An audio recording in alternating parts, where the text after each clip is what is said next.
Today I want to share something very personal with you. I'm Lisa Tarvis, and I help people make sense out of what they're feeling so they can actually feel better. One of my earliest memories as a child was sitting inside a little walk-in closet in my room with the pull cord light on, reading books out loud to my angels. And the interesting thing is, I never thought there was anything really unusual about it. I thought everybody experienced things like this. I really did. I never felt afraid. I never felt haunted at all. I never felt like I was being watched. It felt comforting, is the best way to say it. It felt safe. It felt normal. The angels I experienced as a child felt loving, gentle, peaceful, almost like companions or friends who existed just slightly outside of what everyone else could see. And even now, all these years later, when I think back on those moments, the strongest feeling I remember is the feeling of unconditional love. That's honestly the best way I know how to describe it. Love without fear, love without judgment. Just this overwhelming feeling that I was safe, protected, and never really alone. As a little girl, I genuinely thought everybody probably talked to angels. I thought everybody probably sensed things, felt things, knew things before they happened sometimes.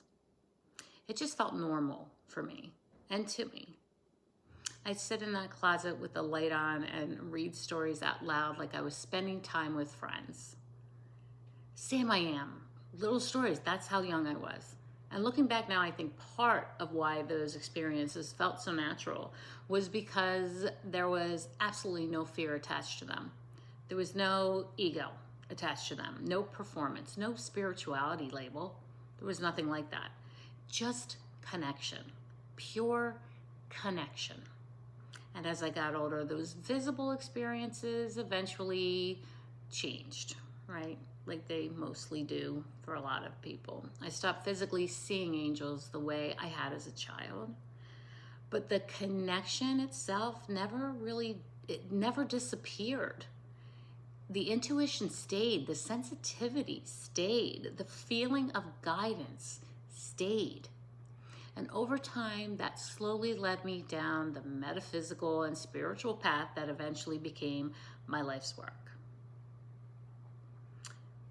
But honestly, it wasn't always easy, because when you grow up experiencing things that other people don't fully understand, there's a part of you that learns to quiet yourself a little, especially years ago.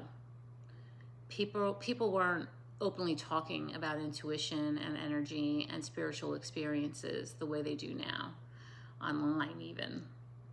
So for a long time, I tried to live what I thought was a very normal life.